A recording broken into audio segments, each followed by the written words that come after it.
ಒಂದು ಸುಂದರ ಹಳ್ಳಿಯಿತ್ತು. ಆ ಹಳ್ಳಿಯ ಹೆಸರು ಸೂರ್ಯಪುರ. ಹಳ್ಳಿಯ ಸುತ್ತ ಹಸಿರು ಹೊಲಗಳು, ಬಣ್ಣ ಬಣ್ಣದ ಹೂಗಳು, ದೊಡ್ಡ ಮರಗಳು ಮತ್ತು ಚಿಕ್ಕ ನದಿ ಹರಿಯುತ್ತಿತ್ತು. ಬೆಳಿಗ್ಗೆ ಸೂರ್ಯ ಉದಯವಾದಾಗ ಹಳ್ಳಿಯೆಲ್ಲ ಹೊಳೆಯುತ್ತಿತ್ತು. ಹಕ್ಕಿಗಳು ಚಿಲಿಪಿಲಿ ಹಾಡುತ್ತಿದ್ದವು. ಆ ಹಳ್ಳಿಯಲ್ಲಿ ಚಿಕ್ಕು ಎಂಬ ಒಬ್ಬ ಚಿಕ್ಕ ಹುಡುಗ ಇದ್ದ. ಚಿಕ್ಕು ತುಂಬ ಚುರುಕಾದ ನಗುಮುಖದ ಬಾಲಕ. ಅವನಿಗೆ ಆಟವಾಡುವುದು, ಕಥೆ ಕೇಳುವುದು ಮತ್ತು ಪ್ರಾಣಿಗಳ ಜೊತೆ ಸಮಯ ಕಳೆಯುವುದು ತುಂಬ ಇಷ್ಟ. ಚಿಕ್ಕುವಿನ ಅಪ್ಪ ರಾಮಯ್ಯ ರೈತ. ಅಮ್ಮ ಸೀತಾ ಮನೆ ಕೆಲಸ ಮಾಡುತ್ತಿದ್ದಳು. ಚಿಕ್ಕುವಿಗೆ ಒಬ್ಬ ತಂಗಿ ಇದ್ದಳು. ಅವಳ ಹೆಸರು ಮಿಣಿ. ಮಿಣಿ ತುಂಬ ಚಿಕ್ಕವಳು, ಆದರೆ ತುಂಬ ಚತುರ. ಚಿಕ್ಕುವಿಗೆ 3 ವಿಶೇಷ ಸ್ನೇಹಿತರಿದ್ದರು. ಒಬ್ಬ ಗಿಣಿ, ಹಸಿರು ಬಣ್ಣದ ಮಾತಾಡುವ ಗಿಣಿ, ಒಂದು ಮೊಲ, ಬಿಳಿ ಬಣ್ಣದ ತುಂಬ ವೇಗದ ಮೊಲ, ಒಂದು ಆಮೆ, ನಿಧಾನವಾಗಿ ನಡೆಯುವ ಆದರೆ ಜಾಣ ಆಮೆ. ಪ್ರತಿದಿನ ಸಂಜೆ ಚಿಕ್ಕು ಈ ಸ್ನೇಹಿತರ ಜೊತೆ ದೊಡ್ಡ ಆಲದ ಮರದ ಕೆಳಗೆ ಸೇರಿ ಆಟವಾಡುತ್ತಿದ್ದ. ಗಿಣಿ ಹಾಡುತ್ತಿತ್ತು, ಮೊಲ ಕುಣಿಯುತ್ತಿತ್ತು, ಆಮೆ ಕತೆ ಹೇಳುತ್ತಿತ್ತು. ಒಂದು ದಿನ ಚಿಕ್ಕು ದುಃಖದಿಂದ ಮರದ ಕೆಳಗೆ ಕೂತಿದ್ದ. ಮೊಲ ಕೇಳಿತು, ಚಿಕ್ಕು, ಯಾಕೆ ದುಃಖ? ಚಿಕ್ಕು ಹೇಳಿದ, ನಾಳೆ ಶಾಲೆಯಲ್ಲಿ ಚಿತ್ರಸ್ಪರ್ಧೆ ಇದೆ. ನನಗೆ ಚೆನ್ನಾಗಿ ಚಿತ್ರ ಬಿಡಿಸಲು ಬರಲ್ಲ. ಗಿಣಿ ನಗುತ್ತ ಹೇಳಿತು, ಪ್ರಯತ್ನ ಮಾಡಿದ್ರೆ ಎಲ್ಲವೂ ಸಾಧ್ಯ. ಆಮೆ ನಿಧಾನವಾಗಿ ಹೇಳಿತು, ಮನಸ್ಸಿನಿಂದ ಬಿಡಿಸು, ಗೆಲುವು ಮುಖ್ಯವಲ್ಲ.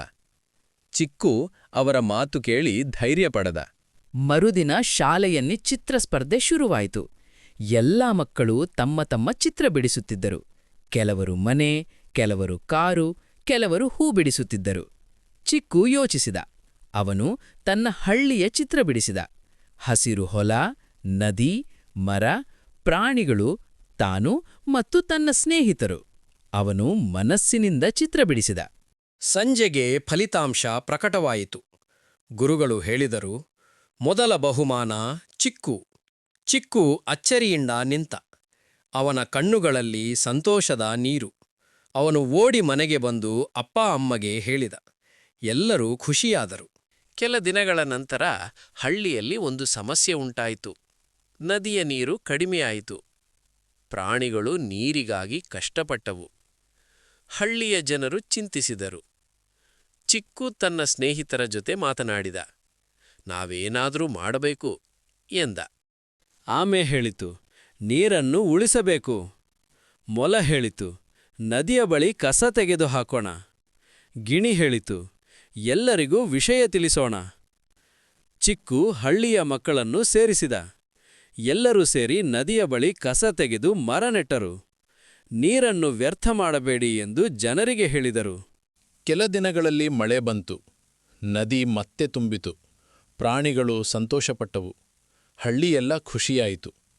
ಹಳ್ಳಿಯ ಹಿರಿಯರು ಚಿಕ್ಕುವನ್ನು ಕರೆದು ಹೇಳಿದರು, ನೀನು ಒಳ್ಳೆ ಕೆಲಸ ಮಾಡಿದ್ದೀಯ. ಚಿಕ್ಕು ನಗುತ್ತಾ ಹೇಳಿದ, ಇದು ನಮ್ಮೆಲ್ಲರ ಕೆಲಸ.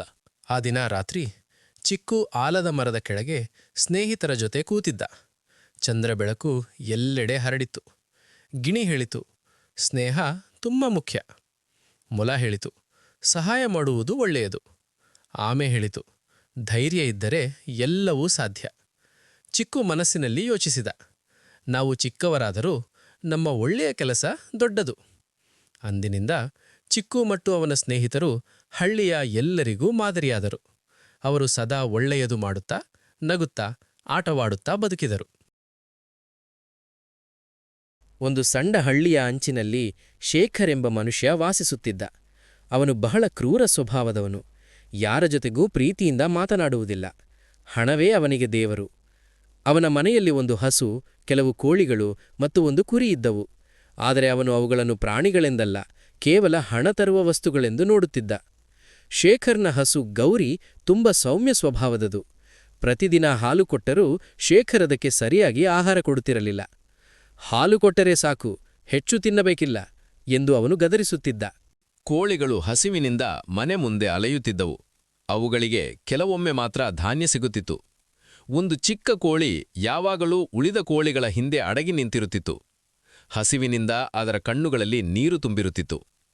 ಹಿಂಬಾಗಿಲಿನ ಬಳಿ ಒಂದು ಕುರಿ ಕಟ್ಟಲ್ಪಟ್ಟಿತ್ತು. ಅದರ ಹೆಸರು ಚಿನ್ನು.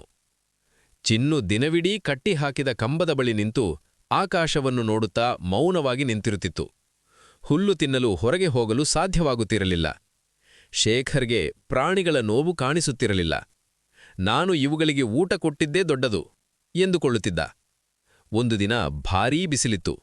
ಗೌರಿ ಹಸಿವಿನಿಂದ ಮತ್ತು ದಾಹದಿಂದ ಕುಸಿದು ಬಿದ್ದಿತು. ಕೋಳಿಗಳು ದುರ್ಬಲವಾಗಿ ಕೂಗುತ್ತಿದ್ದವು. ಚಿನ್ನು ಕುರಿಯು ನೆಲದ ಮೇಲೆ ಕುಳಿತು ಎದ್ದು ನಿಲ್ಲಲೂ ಆಗದೆ ನೋವಿನಿಂದ ಮೌನವಾಗಿತ್ತು. ಆ ಸಮಯದಲ್ಲಿ ಶೇಖರ್ಗೆ ಇದಾವುದೂ ಕಾಳಜಿಯಿರಲಿಲ್ಲ. ಅವನು ಹಣದ ಲೆಕ್ಕದಲ್ಲಿ ಮುಳುಗಿದ್ದ. ಅದೇ ಹಳ್ಳಿಯಲ್ಲಿ ರಾಮು ಎಂಬ ಬಡ ರೈತ ವಾಸಿಸುತ್ತಿದ್ದ. ಅವನು ಪ್ರತಿದಿನ ಶೇಖರ್ ಮನೆ ಪಕ್ಕವಾಗಿ ಹೋಗುತ್ತಿದ್ದ. ಒಂದು ದಿನ ಗೌರಿಯ ಕರುಣಾಜನಕ ಕಣ್ಣುಗಳನ್ನು ನೋಡಿ ಅವನ ಹೃದಯ ಕರಗಿತು. ಕೋಳಿಗಳ ಸ್ಥಿತಿಯೂ ಅವನಿಗೆ ನೋವು ತಂದಿತು. ರಾಮು ಶೇಖರ್ಗೆ ಹೇಳಿದನು, ಅಣ್ಣ, ಪ್ರಾಣಿಗಳಿಗೆ ಸ್ವಲ್ಪ ಆಹಾರ ಕೊಡಿ. ಅವು ಜೀವಿಗಳಲ್ಲವೇ? ಶೇಖರ್ ಕೋಪದಿಂದ, ನಿನಗೆ ನನ್ನ ವಿಷಯದಲ್ಲಿ ತಲೆಕೆಡಿಸಿಕೊಳ್ಳಬೇಡ ಎಂದು ಓಡಿಸಿದ. ಆ ರಾತ್ರಿ ಭಾರೀ ಮಳೆ ಬಂತು. ಗಾಳಿ ಜೋರಾಗಿ ಬೀಸಿತು. ಚಿನ್ನು ಕುರಿ ಕಟ್ಟಿದ ಹಗ್ಗ ಸಡಿಲವಾಗಿ ಅದು ಕೆಸರಿನಲ್ಲಿ ಬಿದ್ದಿತು. ಗೌರಿ ಹಸು ನಡುಗುತ್ತಾ ನಿಂತಿತು. ಕೋಳಿಗಳು ನೆನೆದು ಅಲುಗಾಡುತ್ತಿದ್ದವು. ಶೇಖರ್ ಮಾತ್ರ ತನ್ನ ಮನೆಯೊಳಗೆ ಆರಾಮವಾಗಿ ನಿದ್ರೆ ಮಾಡುತ್ತಿದ್ದ. ಬೆಳಗ್ಗೆ ಶೇಖರ್ ಹೊರಗೆ ಬಂದಾಗ ಭಯಾನಕ ದೃಶ್ಯ ಕಂಡ. ಗೌರಿ ಹಸು ಅಸ್ವಸ್ಥವಾಗಿತ್ತು. ಕೆಲವು ಕೋಳಿಗಳು ಸತ್ತು ಹೋಗಿದ್ದವು. ಚಿನ್ನು ಕುರಿ ಗಾಯಗೊಂಡಿತ್ತು. ಆ ಕ್ಷಣದಲ್ಲಿ ಶೇಖರನ ಮನಸ್ಸಿನಲ್ಲಿ ಭಯ ಹುಟ್ಟಿತು. ಇವು ಸತ್ತರೆ ನನಗೆ ನಷ್ಟ ಎಂದುಕೊಂಡ. ಅದೇ ಸಮಯದಲ್ಲಿ ರಾಮು ಅಲ್ಲಿಗೆ ಬಂದ. ಅವನು ಗೌರಿಗೆ ನೀರು ಕೊಟ್ಟ. ಚಿನ್ನು ಕುರಿಯ ಗಾಯಕ್ಕೆ ಹಸಿರು ಎಲೆ ಹಾಕಿದ. ಉಳಿದ ಕೋಳಿಗಳಿಗೆ ಧಾನ್ಯ ಚಿಮ್ಮಿದ. ಶೇಖರ್ ಮೊದಲ ಬಾರಿ ಪ್ರಾಣಿಗಳ ನೋವನ್ನು ಹತ್ತಿರದಿಂದ ನೋಡಿದ. ಗೌರಿಯ ಕಣ್ಣಲ್ಲಿ ಕಣ್ಣೀರು ಕಂಡ. ಚಿನ್ನು ಕುರಿಯ ಕಂಪನ ಅವನ ಮನಸ್ಸನ್ನು ತಟ್ಟಿತು. ಅವನ ಮನಸ್ಸು ನಿಧಾನವಾಗಿ ಬದಲಾಯಿಸಲು ಆರಂಭಿಸಿತು. ನಾನು ಎಷ್ಟು ಕ್ರೂರನಾಗಿದ್ದೆ ಎಂದು ಅವನ ಹೃದಯ ಹೇಳಿತು. ಶೇಖರ್ ರಾಮುವಿಗೆ ಮೃದುವಾಗಿ ಹೇಳಿದನು, ನಾನು ತಪ್ಪು ಮಾಡಿದ್ದೇನೆ. ನನಗೆ ಕಲಿಸು, ಪ್ರಾಣಿಗಳನ್ನು ಹೇಗೆ ನೋಡಿಕೊಳ್ಳಬೇಕು. ಆ ದಿನದಿಂದ ಶೇಖರ್ ಬದಲಾಗಿದ. ಗೌರಿಗೆ ಸಮಯಕ್ಕೆ ಆಹಾರ, ನೀರು ಕೊಡಲು ಆರಂಭಿಸಿದ. ಕೋಳಿಗಳಿಗೆ ಸರಿಯಾಗಿ ಧಾನ್ಯ ಹಾಕಿದ. ಚಿನ್ನು ಕುರಿಯನ್ನು ತೆರೆದ ಜಾಗದಲ್ಲಿ ಮೇಯಲು ಬಿಡಿದ. ಕೆಲವೇ ದಿನಗಳಲ್ಲಿ ಗೌರಿ ಆರೋಗ್ಯವಂತಳಾದಳು. ಕೋಳಿಗಳು ಮತ್ತೆ ಚುರುಕಾದವು. ಚಿನ್ನು ಕುರಿ ಸಂತೋಷದಿಂದ ಓಡಾಡತೊಡಗಿತು. ಶೇಖರ್ ಮನಸ್ಸು ಶಾಂತವಾಯಿತು. ಅವನು ಅರ್ಥ ಮಾಡಿಕೊಂಡ, ಕ್ರೂರತೆ ಜೀವನವನ್ನು ಬಡತನಕ್ಕೆ ಕರೆದೊಯ್ಯುತ್ತದೆ, ಆದರೆ ಕರುಣೆ ಜೀವನವನ್ನು ಬೆಳಗಿಸುತ್ತದೆ. ಹಳ್ಳಿಯವರು ಶೇಖರ್ನ ಬದಲಾವಣೆಯನ್ನು ನೋಡಿ ಆಶ್ಚರ್ಯಪಟ್ಟರು. ಮನುಷ್ಯ ಬದಲಾಗಬಹುದು ಎಂಬ ನಂಬಿಕೆ ಅವರಿಗೆ ಬಂದಿತು.